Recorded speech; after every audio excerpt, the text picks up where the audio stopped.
Première chose qui m'est venue à l'esprit quand vous m'avez demandé de quelque chose qui est relié à la communication, c'est le logo de la RKO Pictures, qui est cette société qui a produit notamment Citizen Kane et d'autres films très célèbres, dont notamment beaucoup de séries B dont je suis particulièrement fan. C'est la première chose qui m'est venue à l'esprit, mais c'est peut-être plus vraiment l'image de la communication d'aujourd'hui, qui est évidemment beaucoup plus interactive. Ici, on a cette idée qu'il y a une source qui émet dans le monde entier des informations que tout le monde veut consommer. Aujourd'hui, c'est évident que ça a complètement changé.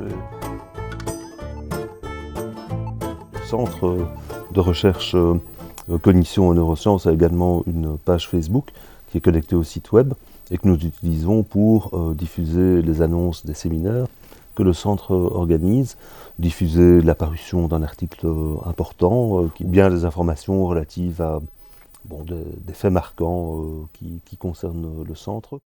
J'ai découvert récemment l'utilisation de Twitter lors de conférences. Donc ça, je trouve ça très intéressant. Quand on suit, par exemple, on participe à un colloque scientifique, et alors quand on tweet les impressions que l'on a ou les commentaires que suscitent les exposés que l'on entend, eh bien ça forme une sorte de méta-conversation qui se déroule en même temps que les exposés.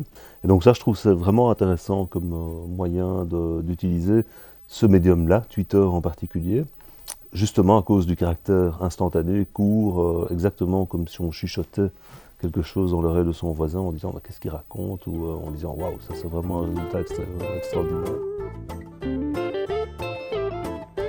C'est toujours facile à gérer, je dirais, de maîtriser exactement comment le message va être alors traduit par les journalistes et diffusé. On n'a pas toujours le contrôle là-dessus. Parfois c'est vrai qu'on est interrogé à propos de domaines qui ne sont pas particulièrement les vôtres. Et puis il y a toujours une espèce de tentation simplificatrice contre laquelle il faut lutter. Et je trouve que les journalistes ont souvent tendance à essayer de simplifier le message, mais souvent un peu trop, ce qui fait que ça finit par déformer le message, évidemment. Alors plus le message est simple, plus il a un impact large. Il y a un vrai danger, là, avoir une espèce de cercle vicieux, si vous voulez, dans lequel on vous demande de simplifier le message pour qu'il soit compréhensible par un grand public.